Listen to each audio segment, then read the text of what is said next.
السلام علیکم ورحمۃ اللہ دوستو، 6 ستمبر جب بھی سال کے بعد آتا ہے تو پاکستانیوں کے سر فخر سے بلند ہو جاتے ہیں۔ یہ وہ دن تھا جس دن ہم نے اپنی بہادری کی دشمن پر دھاک بٹھا دی اور پاکستان کے دشمنوں کو یہ بتلا دیا کہ پاکستان مملکت خداداد ہے۔ اس کے اوپر ٹیڑھی نگاہ رکھنا تمہارے لیے وبال جان بن سکتا ہے۔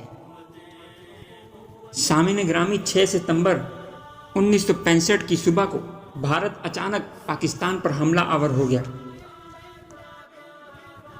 ایک ہی وقت میں مختلف اطراف سے بھارت نے پاکستان پر جنگ مسلط کر دی۔ اس نے اپنے ٹینکوں، ہوائی جہازوں، توپوں سے یلغار کر دی۔ فیلڈ مارشل ایوب خان کی زیر قیادت عوام اور فوج نے دشمن کا ڈٹ کر مقابلہ کیا۔ نہ صرف ان کو اپنے ملک کی پاک سرزمین سے بھگا دیا بلکہ ان کے 1617 مربع میل پر قبضہ بھی کر لیا۔ پیارے دوستو، 16 ستمبر کی ایک رپورٹ کے مطابق 10 دنوں کی اس جنگ میں انڈیا کو ہر لحاظ سے شکست ہوئی۔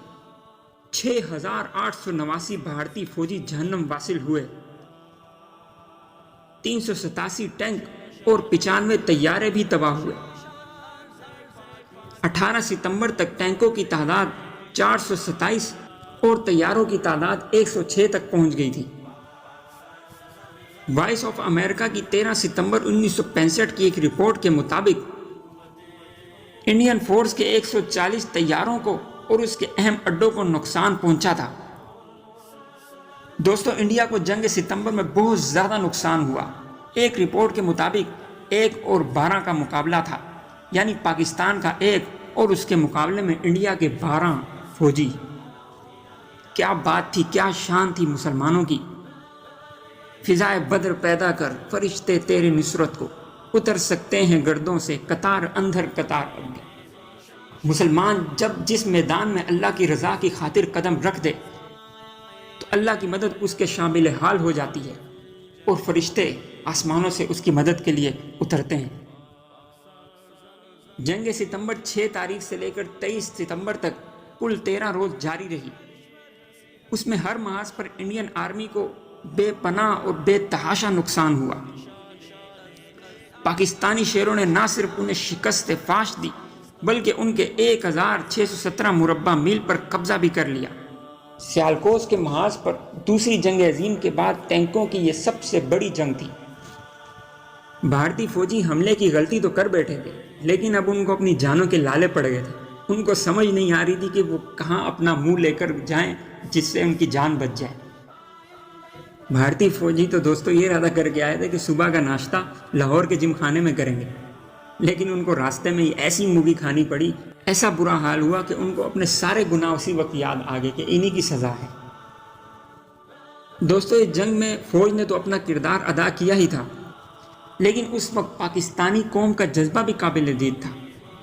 1965 کی جنگ میں شاہینوں کے شہر سرگودا نے ایک بڑی عجیب مثال قائم کی۔ وہاں کی ایک بیس میں فوجیوں کو کچھ بستروں کی ضرورت تھی رات گزارنے کے لیے، تو انہوں نے مسجد میں اعلان کروایا کہ جی ہمیں فوجیوں کو کچھ بستر چاہیے جس سے ہماری رات گزر جائے اور صبح پھر محاذ پر ہم نے شریک ہونا ہے۔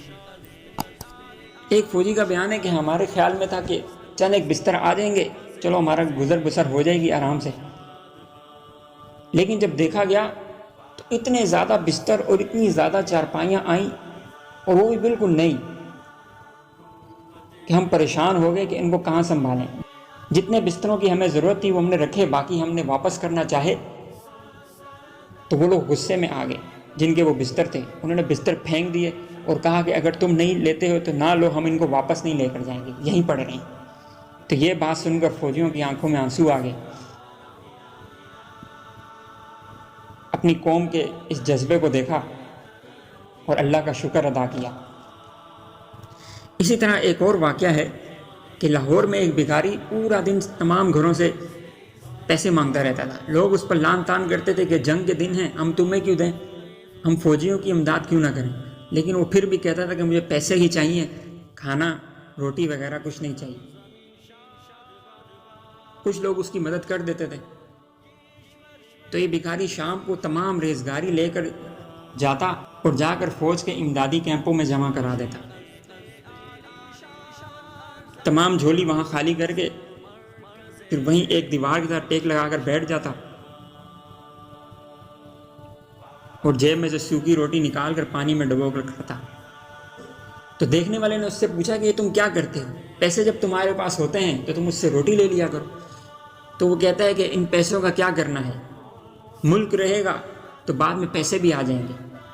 پہلے ہم اپنے ملک کو بچائیں گے، اپنی فوجیوں کی مدد کریں گے، اپنا آپ پیش کریں گے، اس کے بعد جب ہمارا ملک بچے گا تو اللہ ہمیں کھلائے گا۔